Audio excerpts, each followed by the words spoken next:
Saya jadi korban KDRT terus-menerus sampai singkat cerita suamiku itu meninggalkan selama 15 bulan, nggak pernah ada kabar, nggak ada berita. Bagi saya, buruh migran itu mereka itu pejuang. Bahkan negara juga mengaku ini pahlawan devisa. Ini pahlawannya negara, ini juga pahlawannya keluarga.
Perempuan sederhana ini bernama Ningsih. Usianya menginjak 55 tahun. Kini kesibukannya menanam aneka sayuran di pekarangan. Lumayan mengisi waktu luang.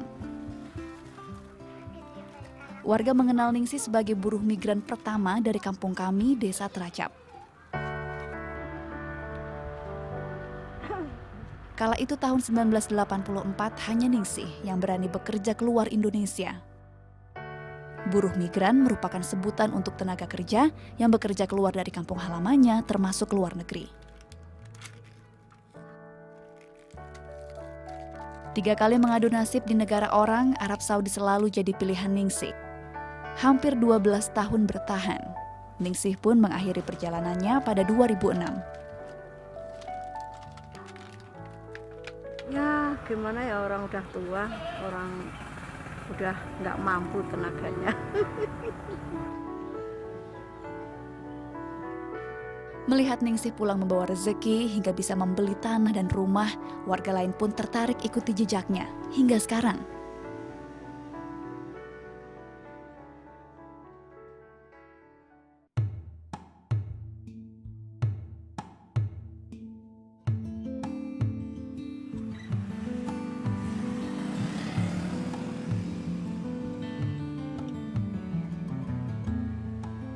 Banyaknya warga Desa Teracap dan sekitarnya yang menjadi buruh migran tak lepas dari peran para penyalur atau biasa disebut sponsor.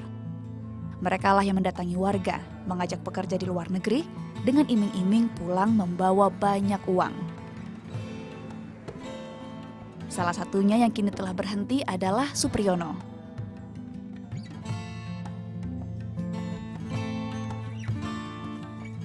Bekerja sejak 1987 membuat Supri paham semua modus operandi di dunia penyaluran buruh migran. Memang kalau bahasa kasarnya kita menjual orang ya Mbak ya, tapi di situ sih bukan menjual istilahnya dalam arti menyalahgunakan itu enggak. Memang untuk menjualnya itu untuk penempatan tenaga kerja. Ya mungkin ada 1 atau 2 yang menyalahgunakan, mungkin ada juga Mbak.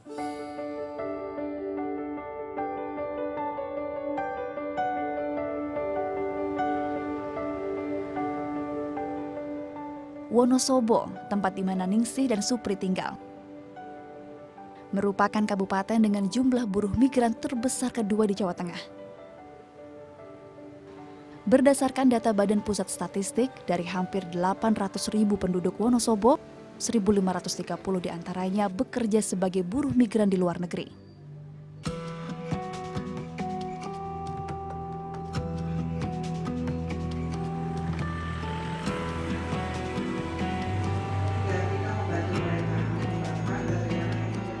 Potret ini sudah dimulai sejak awal 80-an.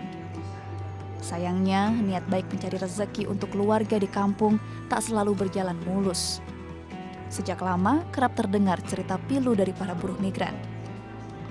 Tak terkecuali diriku. Namaku Maizidah Salas. Akrab dipanggil Salas. Pengalaman sekitar 6 tahun bekerja di luar negeri, kini mengantarkanku sebagai salah satu aktivis buruh migran di Wonosobo. Kemudian bagaimana kita mendekatkan sasaran itu, jadi kita memberikan masukan kepada Pergulatan batinku hingga memutuskan menjadi buruh migran bukanlah perkara mudah. Pernah menjadi korban pelecehan dan terpaksa menikah di usia dini, aku pun kehilangan indahnya masa remaja. Saya jadi korban KDRT terus-menerus sampai singkat cerita suamiku itu meninggalkan selama 15 bulan, nggak pernah ada kabar, nggak ada berita. Sementara saya punya anak gitu, saya harus membesarkan anak, saya harus menjadikan anak yang di masa mendatangnya itu tidak begitu sengsara gitulah kepinginnya, pengen menata masa depan anak juga gitu. Sampai akhirnya saya memutuskan untuk pergi ke luar negeri, karena kalau di sini itu saya mau cari pekerjaan itu susah.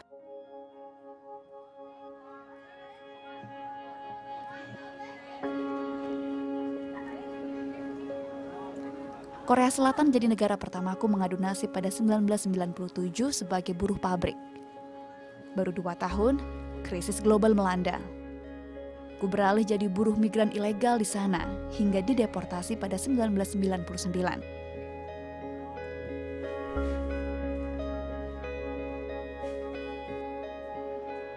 Setahun di tanah air, aku gelisah. Tak ada pekerjaan, sementara kebutuhan anak harus dipenuhi. Pada 2001, ku beranikan diri kembali ke luar negeri, bekerja sebagai pembantu rumah tangga di Taiwan. Ternyata sampai Taiwan itu kerjanya dari jam 4 pagi sampai jam 1 malam. Banyak sekali pekerjaan yang harus diselesaikan dan nggak boleh istirahat, nggak boleh libur, nggak boleh cuti, nggak boleh ngomong sama orang Indonesia, nggak boleh menerima gaji, jadi setiap bulan hanya tanda tangan, nggak boleh pakai handphone, nggak boleh sholat, nggak boleh, apalagi baca Al-Quran itu nggak boleh.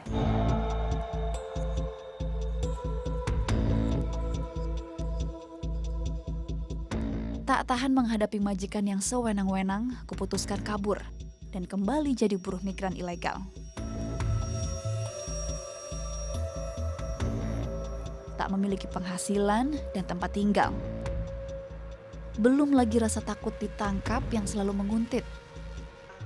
Hingga pada 2007, aku kembali tertangkap dan dideportasi.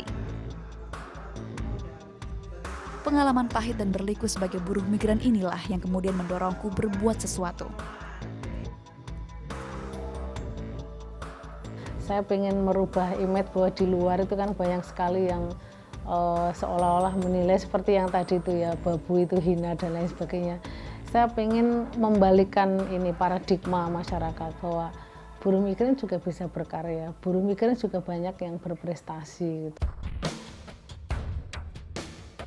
Pernah di sini tuh ada orang yang nggak suka dengan kegiatan-kegiatan saya ini, memprovokasi warga.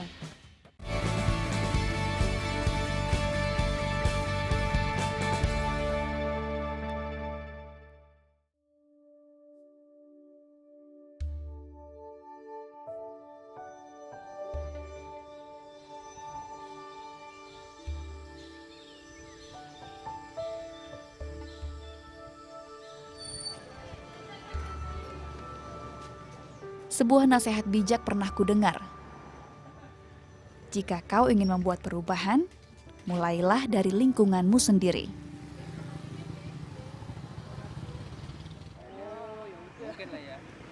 Kuawali perjuangan di tanah kelahiran sekaligus tempat tinggalku, Desa Tracap, Kecamatan Kaliwiro. Sekitar 25 km dari pusat kota Wonosobo, Jawa Tengah.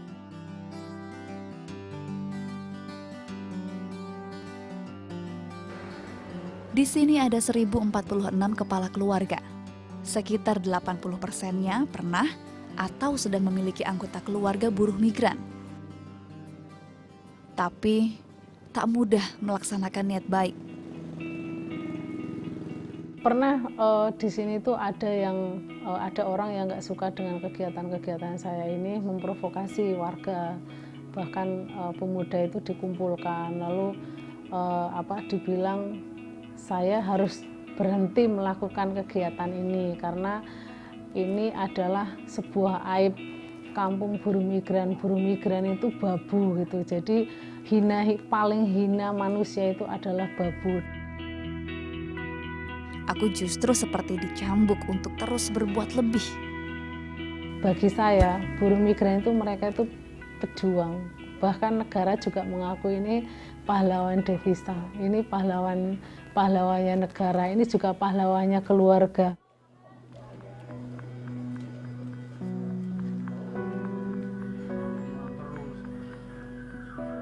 Anak-anak tumbuh tanpa kasih sayang cukup dari kedua orang tua jadi salah satu dampak sosial dari adanya buruh migran.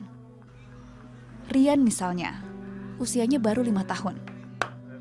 Ibunya, Khalifah, bekerja di Singapura. Bapaknya mencari nafkah di Tangerang, sementara kakak pertamanya mengais rezeki di Batam. Kebetulan kali ini bapaknya sedang pulang. Ya pengennya sih sebenarnya tahu udah berapa kali aku bilangin suruh di rumah, jaga anak biar aku yang nyari, tapi dia tetap belum mau sih, belum mau. Makanya ya udah terserah aja, udah maunya kayak itu ya udah biarin aja. Sejak 2014 Rian dan Dani tinggal bersama bude mereka, Mundakiyah. Semua kebutuhan kedua anak ini Mun yang mengurus. Transfer tiap bulan untuk mereka pun disampaikan melalui Mun.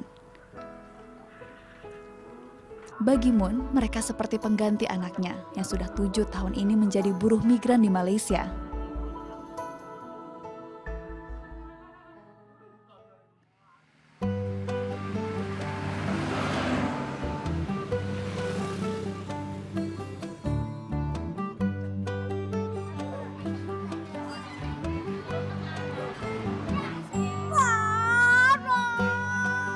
Anak-anak seperti Rian dan Dani ada banyak di desa kami. Biasanya anak mulai ditinggal ke luar negeri saat balita.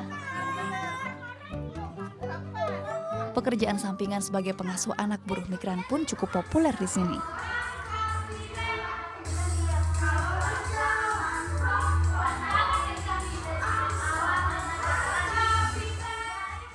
Sayangnya, pengasuh seringkali hanya sekadar merawat agar si anak tetap sehat hingga saat orang tuanya pulang.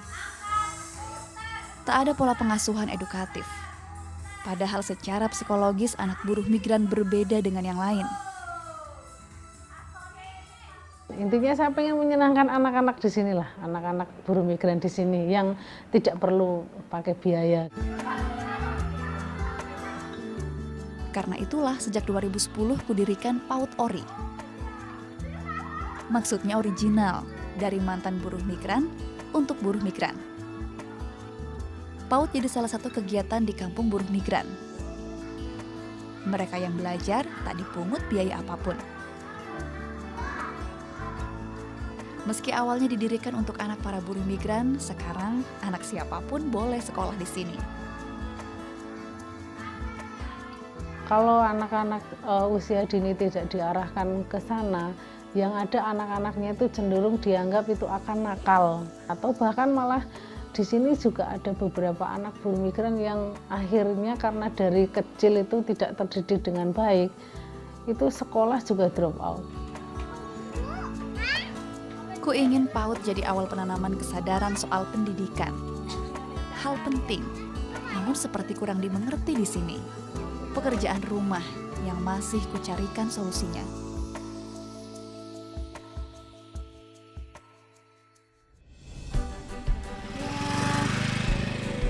Satu, dua, satu, dua. Wah. Beruntung kini ku miliki suami yang mendukung penuh perjuanganku. Aku bersyukur mendapat imam pengganti yang bisa jadi pemimpin keluarga kecil kami.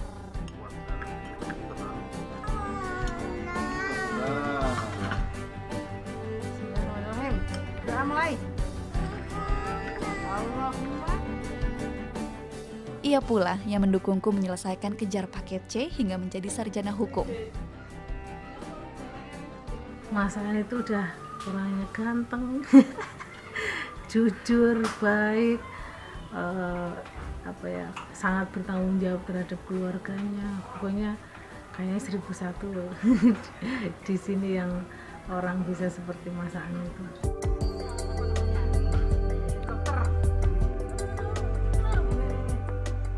Mungkin ini yang disebut orang Jawa sebagai garwo, sigarane nyowo atau belahan jiwa.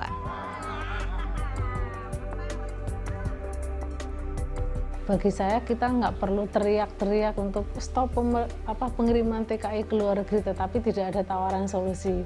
Nah, saya cukup diam saja, nggak perlu teriak, tetapi coba merintis.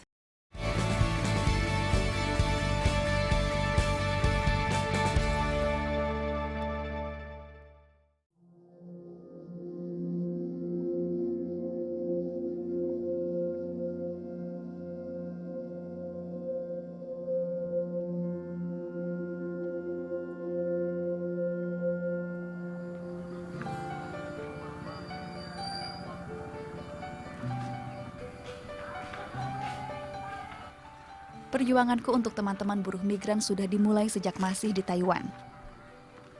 Kala itu aku menampung sesama buruh migran ilegal dan bantu carikan mereka pekerjaan. Ini pula yang membuatku dipanggil Saras. Kata mereka, aku seperti Saras 008, pahlawan wanita yang ada di televisi. Sepulangnya ke Indonesia, aku ingin lanjutkan perjuangan. Advokasi terkait hak dan kewajiban salah satu kegiatan utamaku di kampung buruh migran. Kita juga sampai mendorong Pemda untuk membuat raperda perlindungan buruh migran dan anggota keluarganya yang sekarang sudah jadi dan sekarang masih di tangan gubernur, masih dalam penggodokan. Udah bikin Mbak galuh bahagia. Ini alasan Mas Marno rela mati-matian cari kayu bakar buat Tami. Advokasi termasuk di dalamnya sosialisasi. Ku terus coba berikan pemahaman soal pahit manis dunia buruh migran. Kali ini agak berbeda. Ingin sosialisasi nantinya berjalan lebih efektif, aku berinisiatif membuat film pendek. Bercerita tentang calon buruh migran yang tak sadar dirinya jadi korban perdagangan orang. Selain perahu ini di sebelah sini, jadi biar sebelah sini kosong gitu loh. Karena kan logikanya nanti dia jalan ke depan kan. Sebuah rumah produksi lokal dari Purbalingga bantu mewujudkannya. Kami berkolaborasi membuat karya, yang hasilnya insya Allah untuk kebaikan banyak orang. Kamera, roll, audio, and action. Yang istimewa, para pemerannya sebagian besar terlibat langsung dengan dunia buruh migran. Aku pun ikut menjajal kemampuan akting. Ini yang membuat Yuga lo bahagia, Tam. Dan ini juga yang membuat Kang Marno mati-matian cari kayu bakar buat kamu, Tam. Sorry, Kak, beli kayu.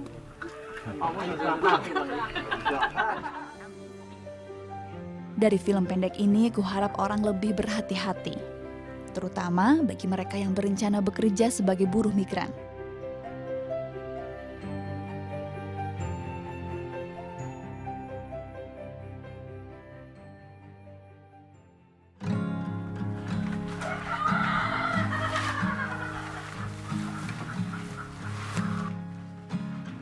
Selain PAUD dan advokasi, kampung ini juga jadi wadahku memberdayakan sesama mantan buruh migran. Mereka kuajak bergabung sebagai anggota Koperasi Buruh Migran Indonesia.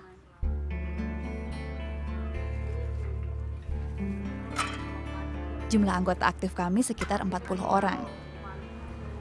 Kami berbagi tugas mengelola unit-unit usaha, yaitu ternak kambing, warung sembako, dan usaha simpan pinjam. Keuntungan yang didapat koperasi sebagian disisihkan untuk mengisi kas kampung buruh migran. Digunakan untuk kepentingan bersama, termasuk membayar gaji guru PAUD.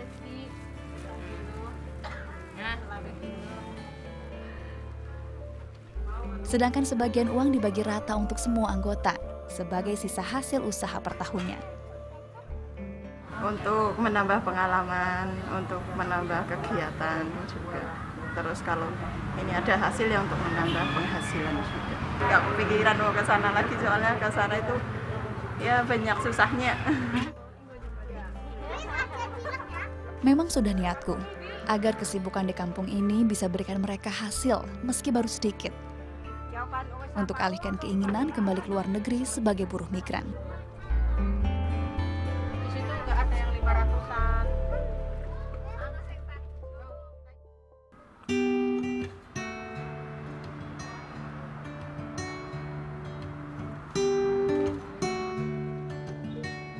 Enam tahun berjuang, perlahan buah mulai kupetik. Apa yang kulakukan kini memang belum besar. Namun, kuupayakan terus berada di jalur yang benar untuk membantu sesama buruh migran.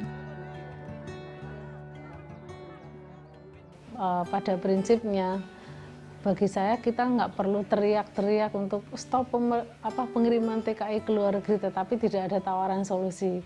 Nah, saya cukup diam saja, nggak perlu teriak, tetapi coba merintis kegiatan-kegiatan produktif yang di pemberdayaan ekonomi supaya teman-teman di sini yang mantan-mantan TKI tidak perlu bekerja ke luar negeri lagi, tetapi punya kegiatan yang itu bisa menghasilkan uang, meskipun itu belum besar, belum banyak. Semoga Tuhan memudahkan jalan kami.